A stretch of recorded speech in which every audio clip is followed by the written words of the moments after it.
22장 1절부터 31절입니다.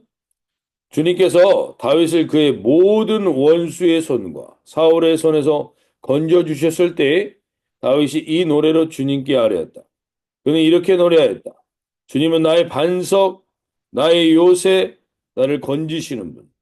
나의 하나님은 나의 반석, 내가 피할 바위, 나의 방패, 나의 구원의 뿔, 나의 산성, 나의 피난처, 나의 구원자이십니다. 주님께서는 언제나 나를 포악한 자에게서 구해 주십니다.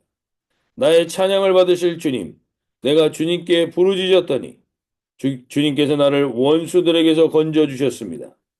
죽음의 물결이 나를 에워싸고 파멸의 파도가 나를 덮쳤으며 수월의 줄이 나를 동여 묶고 죽음의 덫이 나를 낚았다.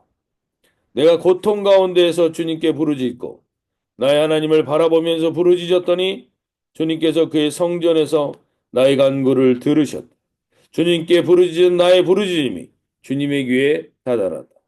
주님께서 크게 노하시니 땅이 꿈틀거리고 흔들리며 하늘을 받친 산의 뿌리가 떨면서 뒤틀렸다. 그의 코에서 연기가 솟아오르고 그의 입에서 모든 것을 삼키는 물을 뿜어내시니 그에게서 숫덩이들이 불꽃을 튕기면서 달아올랐다. 주님께서 하늘을 가르시고 내려오실 때 그 발 아래는 짙은 구름이 깔려 있었다. 주님께서 그룹을 타고 날아오셨다. 바람 날개를 타고 오셨다. 어둠으로 그 주위를 둘러서 장막을 만드시고 빗방울을 머금은 먹구름과 짙은 구름으로 둘러서 장막을 만드셨다. 주님 앞에서는 광채가 빛나고 그 빛난 광채 속에서 이글거리는 숫덩이들이 쏟아졌다. 주님께서 하늘로부터 천둥 소리를 내시며 가장 높으신 분께서 그 목소리를 높이셨다. 주님께서 화살을 쏘아서 원수들을 흩으시고 번개를 번쩍이셔서 그들을 혼란에 빠뜨리셨다. 주님께서 꾸짖으실 때에 바다의 밑바닥이 모조리 드러나고 주님께서 진노하셔서 콧김을 내뿜으실 때에 땅의 기초도 모두 드러났다. 주님께서 높은 곳에서 손을 내밀어 나를 움켜잡아 주시고 깊은 물에서 나를 건져 주셨다. 주님께서 원수들에게서 나보다 더 강한 원수들에게서 나를 살려주시고 나를 미워하는 자들에게서 나를 살려주셨다. 내가 재난을 당할 때 원수들이 나에게 덤벼들었으나 주님께서는 오히려 내가 의지할 분이 되어주셨다. 이렇게 나를 좋아하시는 분이시기에 나를 넓고 안전한 곳으로 데리고 나오셔서 나를 살려주셨다. 내가 의롭게 산다고 하여 주님께서 나에게 상을 내려주시고 나의 손이 깨끗하다고 하여 주님께서 나를 보상하여 주셨다. 진실로 나는 주님께서 가라고 하시는 그 길에서 벗어나지 아니하고 무슨 악한 일을 하여서 나의 하나님으로부터 떠나지도 아니하였다. 주님의 모든 법도를 내 앞에 두고 지켰으며 주님의 모든 법궤를 내가 버리지 아니하였다. 그 앞에서 나는 흠없이 살면서 죄 짓는 일이 없도록 나 스스로를 지켰다. 그러므로 주님께서는 내가 의롭게 산다 하여 나에게 상을 주시며 주님의 눈앞에서 깨끗하게 보인다고 하여 나에게 상을 주셨다. 주님께서는 신실한 사람에게는 주님의 신실하심으로 대하시고 흠없는 사람에게는 주님의 흠 없으심을 보이시며 깨끗한 사람에게는 주님의 깨끗하심을 보이시며 간교한 사람에게는 주님의 교묘하심을 보이십니다. 주님께서는 불쌍한 백성은 구하여 주시고 교만한 사람은 낮추십니다. 아, 주님 진실로 주님은 나의 등불이십니다. 주님은 어둠을 밝히십니다. 참으로 주님께서 나와 함께 계셔서 도와주시면 나는 날쌔게 내달려서 적군도 뒤쫓을 수 있으며 높은 성벽이라도 뛰어넘을 수 있습니다. 하나님께서 하시는 일은 완전하며 주님께서 하시는 말씀은 신실하다. 주님께로 피하여 오는 모든 사람에게 방패가 되어 주신다. 아멘.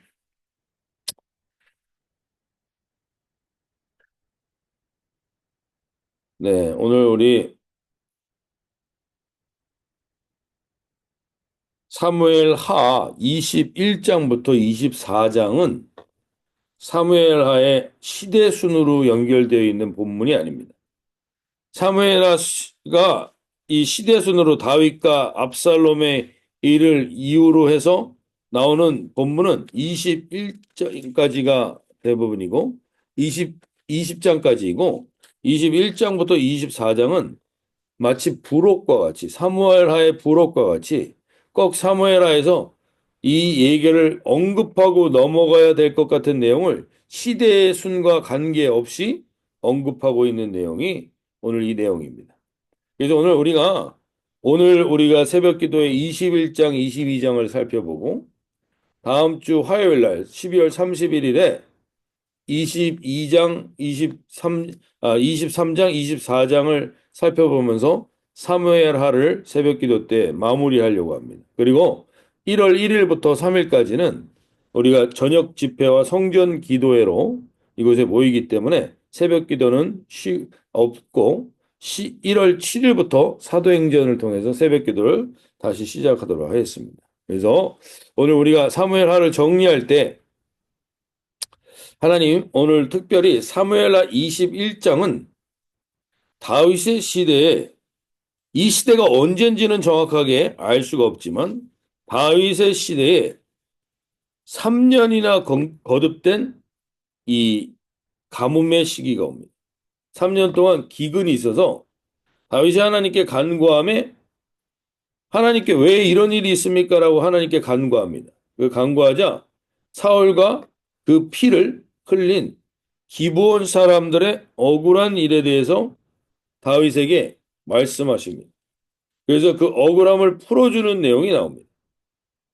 기브온 사람들이 이스라엘 지파 사람들이 아닙니다. 기브온 사람들은 여호수아서에 보면 이들은 먼 지역에서 사는 사람들인 것처럼 꾸며서 여호수아를 속여서 여호수아와 언약을 맺게 됩니다. 그래서 기브온 사람들은 가나안 족속들이 멸망하는 것처럼 멸망하게 두지 않고 그 약속 가운데 기브온 사람들이 살아나게 됩니다. 그리고 그 기브온 사람들을 살려주는 대가로 그들은 물을 깃고 허드렛 일을 하는 사람들로 하나님이 이스라엘 족속 가운데서 여러 가지 가장 낮은 신분의 일을 하게끔 하는 사람들이 기브온 사람들이었습니다. 그래서 이 기브온 사람들은 약하고 천한 사람들이었고 어떻게 보면 사람들이 만만하게 여길 수 있는 사람들이었습니다. 근데 그들을 사울이 어떠한 일로 인하여서 화풀이 대상으로 그들을 죽입니다. 그리고 그들의 억울한 죽음이 그 땅에서 울부짖는 겁니다. 그들이 죽었다고 해서 이스라엘 사회에서 특별히 주목할 만한 사람들이 아니었습니다. 어떻게 보면 너무 쉽게 생각했을 수도 있습니다. 그러나 하나님은 절대로 약한 자들의 부르짖음을 외면치 않으십니다. 아벨의 피가 땅에서 하나님께 호소했던 것처럼 하나님은 그 죄악을 그냥 넘어가시지 않습니다. 그리고 그 죄에 대해서 기브온 사람들에게 어떻게 다윗이 이 문제를 해결해 줄까를 이야기하자 21장 4절에 보면 기브온 사람들이 이렇게 이야기합니다. 기브온 사람이 그에게 대답하되 사울과 그의 집과 우리 사이의 문제는 은금에 있지 아니하오며 이스라엘 가운데서 사람을 죽이는 문제도 우리에게 있지 아니하니이다. 왕이 이르되 너희가 말한 대로 시행하리라. 그들이 왕께 아뢰되 우리를 학살하였고 또 우리를 멸하여 이스라엘 영토 내에 머물지 못하게 하려고 모해한 사람의 자손 7사람을 우리에게 내주소서. 여호와께서 택하신 사울의 거울 기브아에서 우리가 그들을 여호와 앞에서 목매어 달겠나이다. 하니 왕이 이르되 내가 주리라 하니라. 즉, 이 억울한 문제를 은과 금의 문제로 해결할 수 있는 것이 아니라고 이야기합니다. 즉, 죄에 대한 문제는 결코 은금의 문제로 해결할 수 있는 게 아니라는 겁니다. 죄에는 반드시 생명의 대가가 따릅니다. 피로 인한 대가를 치루어야 합니다. 그것이 우리가 죄를 회복하고 회개하는 길입니다. 그래서 하나님은 이 제사의 제도를 통해서 수없이 동물들의 피를 흘리게 되는 것을 통해서 우리에게 무엇을 가르쳐 주시는 것이냐면 죄는 결코 그냥 은금의 문제로 해결할 수 있는 게 아니라 반드시 생명의 피를 흘려야만 해결되는 것이라는 것을 알려주십니다. 그래서 죄는 결코 우리가 쉽게 짓고 해결하고 회복할 수 있는 일이 아니라는 것을 알려주시는 겁니다. 그래서 그들 안에 그 죄의 대가로 결국 그들의 생명을 내어줍니다. 그리고 21장 14절에서 그 모든 일이 끝나고 나서 하나님께서 14절에 이렇게 얘기합니다. 사울과 그의 아들 요나단의 뼈와 함께 베냐민 땅 셀라에서 그의 아버지 기스의 묘에 장사하되 모두 왕의 명령을 따라 행하니라. 그 후에야 하나님이 그 땅을 위한 기도를 들으시니. 이 말씀이 우리가 오늘 이 한 해를 마무리하면서 꼭 유념하여 들을 수 있길 바랍니다. 우리 안에 죄에 대한 문제들이 하나님과 나하고의 기도를 막고 있습니다. 그 죄는 대부분 우리가 무엇인가 행실을 잘못하고 잘하고의 차원도 있겠지만 그것 이전에 중요한 것이 오늘 관계 속에서 우리도 모르게 짓는 죄악들이 있습니다. 관계 속에서 이루어졌던 죄악들을 우리가 그냥 방치한다고 그런 상태에서는 하나님이 기도를 들으시지 않는다는 겁니다. 우리가 이 죄에 대해서 얼마나 뼈저리게 느껴야 하는가? 죄는 반드시 생명의 피를 요구하는데 그 생명의 피를 요구하는 우리의 죄악을 위해서 예수 그리스도가 그 피를 흘리셨다라는 것이 얼마나 큰 가치인지를 깨닫지 못하는 한 그게 얼마나 돌이키기 어려운 일인지를 깨닫지 못하는 한 절대로 온전한 회개가 이루어진 게 아닙니다. 우리 안에 무언가 반복되고 있는 관계 속에서의 죄악들, 마음 속에서의 죄악들이 올 한 해, 이 한 해가 지나가기 전에 하나님, 이 죄악 때문에 반드시 내가 행한 이 죄악 때문에 반드시 어떠한 생명이 피가 필요한 대가가 치루어져야 되는데 나의 이 죄악 때문에 예수님이 이 피값이 얼마나 가치 있는 것인지를 깨닫지 못하는 한 우리는 온전한 회개를 했다고 볼 수 없습니다. 오늘 이 아침에 저와 또 우리 개인 가정과 그리고 이 대한민국과 캐나다 땅 가운데 죄악을 너무 쉽게 생각하고 반복합니다. 그 반복되고 있는 것들에 있어서 하나님, 이 죄악은 그냥 넘어갈 수 있는 문제가 아니라 반드시 피의 대가, 생명의 대가가 필요한 것입니다. 그것을 위하여 그리스도가 우리를 위하여 행하신 일이 어떠한 것인지를 다시 한번 깨닫게 해주셔서 특별히 하나님과의 관계 속에서 사람과의 관계 속에서 하나님 나에게 우리 가정 가운데 막혀 있는 것 같은 죄악들이 있다면 오늘 이 한 해가 가기 전에 주님 앞에 주님의 보혈로 다시 한번 정결케 되되 이 주님이 주신 이 생명의 대가가 얼마나 큰 것인지 더 깊이 깨닫고 나아가는 이 한 해가 되게 하여 주십시오. 그래서 올 한 해 새로운 2025년을 맞이하기 전에 하나님과의 관계 속에 막혀 있는 것 같은 관계 속에서 사람과의 관계 속에서 막혀 있는 것 같은 죄악들을 오늘 하나님 정결케 하고 해결하고 회복하며 이 한 해를 마무리하고 새해를 시작할 수 있게 해달라고 기도하며 나가실 수 있길 바랍니다. 오늘 주님 내 안에 내 생각과 내 마음과 내 말로써 하나님 생명을 살리고 죽인 것들이 있다면 하나님 내가 주님 앞에서 오늘 정결케 되며 주님 앞에 막혀있는 관계들이 회복되는 역사가 있게 해달라고 기도하며 나가실 수 있기 바랍니다. 두 번째로 우리가 오늘 22장을 통해서 이제 다윗은 자기의 인생을 마무리하면서 자기의 인생의 승전가를 고백하는데 먼저 사무엘 2장 22장 2절 3절에서 이렇게 이야기합니다. 여호와는 나의 반석이시요 나의 요새시요 나를 위하여 나를 건지시는 자시요 내가 피할 나의 반석의 하나님이시요 나의 방패시요 나의 구원의 뿌리시요 나의 높은 망대시요 그에게 피할 나의 피난처시요 나의 구원자시라 나를 폭력에서 구원하셨다. 오늘 다윗이 자기 인생을 마무리하면서 이것은 철저하게 거칠애나 인사치레가 아닙니다. 실제로 오늘 여호와는 나의 반석이시요 나의 요새시요 나를 건지시는 자요 나의 피할 반석의 하나님이시며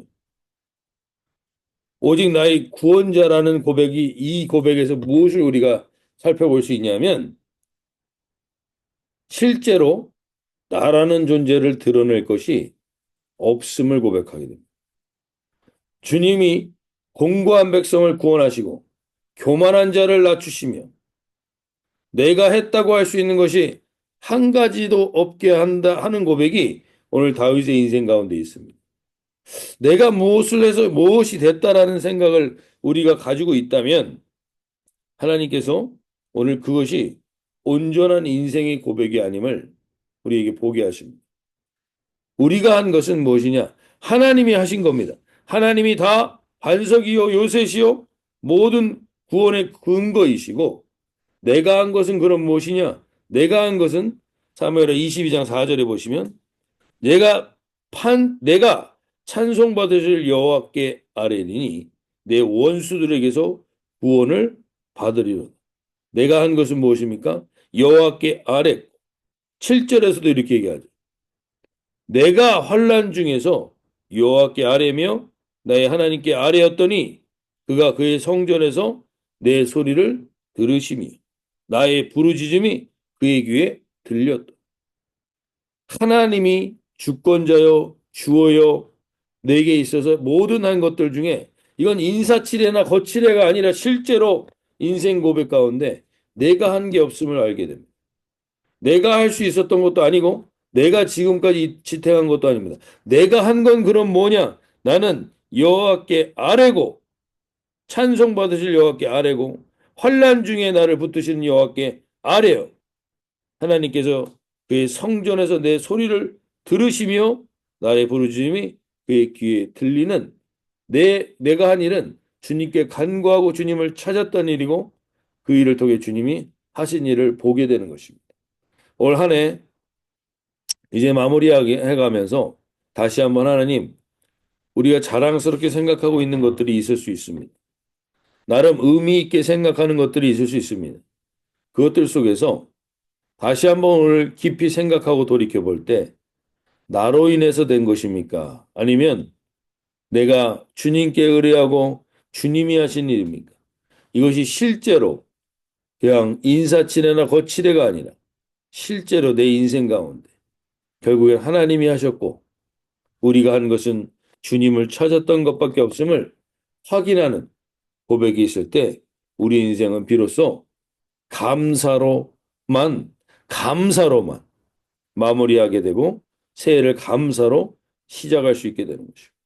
오늘 주님 앞에 하나님 이 간구로 다시 한번 나가길 원합니다. 주님 오늘 다시 한번 주님이 주권자가 되어주시고 우리 고백들 가운데 연약한 자들 힘든 자들 있습니다. 하나님 주님께서 다시금 주어가 되어주셔서 우리 인생 가운데 내가 아뢰고 환난 중에 여호와께 아뢰일 때 주님이 들으시고 그 부르짖음에 귀를 기울이심을 확인하고 그 간증과 그 살아계신 하나님을 높이는 것으로 이 한 해를 잘 마무리할 수 있게 해주십시오. 기도하며 나갈 수 있길 바랍니다. 마지막으로 한 가지 더 기도할 때 오늘 사무엘하 22장 31절에 보시면 이런 고백이 나옵니다. 하나님의 도는 완전하고 여호와의 말씀은 진실하니 그는 자기에게 피하는 모든 자에게 방패시로다. 마지막으로 다시 한 번만 우리가 이 말씀을 매일 새벽마다 붙드는데 완전한 것은 완전한 것은 이 세상에서 완전한 것은 하나님의 말씀밖에 없습니다. 하나님의 도와 하나님의 말씀밖에 없음을 다시 한번 확인하고 선포하며 이 한 해를 마무리할 수 있게 해주십시오. 세상은 완벽한 것을 추구합니다. 과학기술 발달, 사회 엘리트, 지금 우리가 잡고 있는 이 사람들은 완벽주의자들입니다. 그러나 그 완벽주의자들이 만들어낸 결과들이 결코 완벽하지 않습니다. 그 기업의 총수들은 그 가정을 완벽하게 이끌지 못하는 모습을 보여주고 그 완벽하다고 생각하는 것들을 만들어냈던 AI며 모든 것들이 또 다른 문제들을 가져오는 것을 우리는 반드시 보게 됩니다. 이 세상에서는 완벽한 것이 없습니다. 사람이 하는 일들 중에 완벽하고 완전한 일은 없습니다. 그 완벽을 추구하면 추구할수록 우리는 공허함을 가져오게 됩니다. 왜냐하면 완벽할 수 없는 나와 인간의 실체를 보기 때문입니다. 오늘 이 한 해를 마무리하면서 다시 한번 우리가 어떤 존재인지를 아실 수 있길 바랍니다. 우리는 나에게서는 완벽한 게 아무것도 없지만 이 세상에서 완전을 아무리 추구하고 있지만 그 세상의 모든 것들보다 가장 완전한 것으로서 우리가 하나님의 말씀을 붙들었다라는 것. 이것만큼 완벽한 인생은 없습니다. 오늘 그러한 하나님의 완벽한 하나님의 도는 완전하고 여호와의 말씀은 진실하니 그는 자기에게 편한 모든 자에게 방패가 되어 주시는 이 주님을 붙들며 이 한 해를 마무리하며 나는 완벽한 것을 붙든 자답게 이 세상에서 하나님 세상의 소식에 이끌려가는 자들이 아니라 하나님의 완벽한 말씀에 붙들려 사는 인생이 되게 해달라고 우리 한 해를 그렇게 마무리하고 새해를 그렇게 시작할 수 있게 해달라고 기도하며 나가실 수 있기 바랍니다. 우리 자유롭게